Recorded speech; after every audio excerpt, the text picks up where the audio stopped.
So, last time we introduced the concept and physical meaning behind the wave function. This time, we will be covering an example that kind of aims to give us a bit more of a solid physical idea behind this concept of the wave function.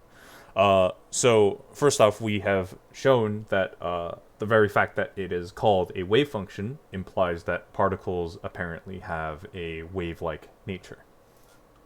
So, wave function implies that particles have wave-like nature. And this is obviously something that kind of goes counter against what we traditionally expect in classical mechanics.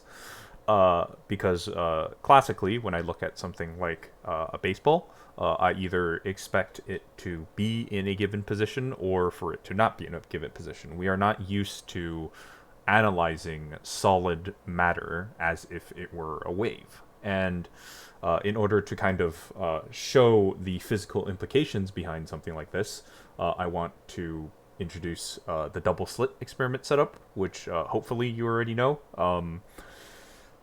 So I will begin by considering a hypothetical where I have this sort of double slit setup, and instead of shooting particles at it, I'm just going to shoot light waves at it. So, according to Huygens' principle, when the light waves hit these opening slits and move on onto the detector plate, these slits will become the sources of new waves. So when we have something like our detector slit set up with our two slits down the middle like this, then any incident waves that go in from the top will end up forming new wave sources at these openings. And what will happen is these waves will actually interfere with each other.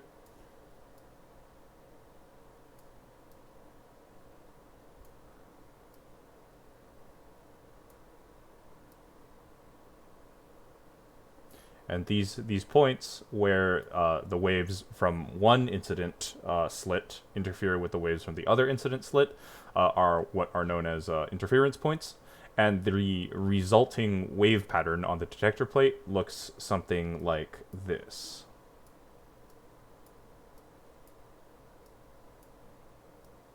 Where we have effectively these sort of fringes of extremely bright light, and then in between these fringes we have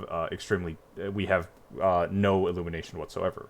And the reason why this happens is because these dark gaps are where the peak of one wave meets with the trough of the other wave, thus canceling out perfectly.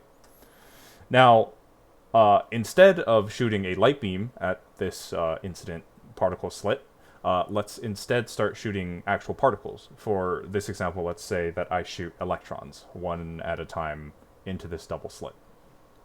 So what happens then is the electrons will initially appear randomly on our detector plate, but after many iterations of it, the electrons will actually also show this same kind of interference fringe, where my hits for the electrons will show up like this, just everywhere inside of the fringe and nowhere outside the fringe.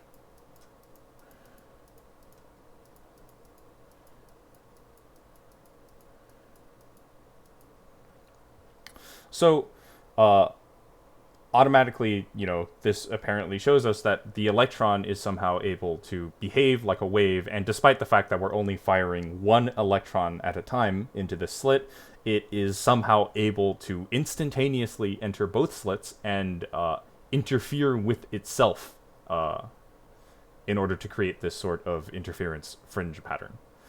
And this is kind of concerning, because what this tells us is that actually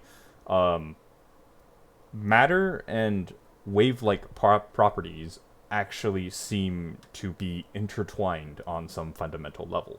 because the electrons, when you shoot them through the slit, they actually appear on the detector wall one at a time, where unlike what you would expect of a traditional wave, which would appear simultaneously all at once, but initially very dim and then gradually increase in brightness. So the electron is somehow exhibiting both wave-like and matter-like particle properties at once, and this kind of is something which goes against our expectations, because we are used to saying that, something either has wave-like particle properties or particle-like properties, not both. And apparently, what this is suggesting to us is that there is some sort of imperfection in the language of our physics, which fails to describe the true nature of reality. And another thing I want to note is that if we, instead of shooting our electron randomly at these two slits, and instead if we decided to place detectors on both of these slits in order to basically check to see which of the two slits the electron decides to go through, that is equivalent to an act of measuring the electron. And what that means is that, as I've said earlier on in 1.2, the very act of measuring actually causes the wave function to collapse, and the electron is actually forced to take up a position. Whereas before, it had no position, and it was able to enter both slits simultaneously and thus interfere with itself. The very act of observing the electron and observing which slit it goes through forces it to give up this sort of wave-like property and forces it to take on the properties of just a normal particle. So once again, re-emphasizing the point made in 1.2, the very act of measurement is somehow something that intrinsically changes the fabric of our reality, and the universe is somehow able to tell whether or not we are looking at something, which is definitely a pretty freaky idea, and something that you should take some time to get used to.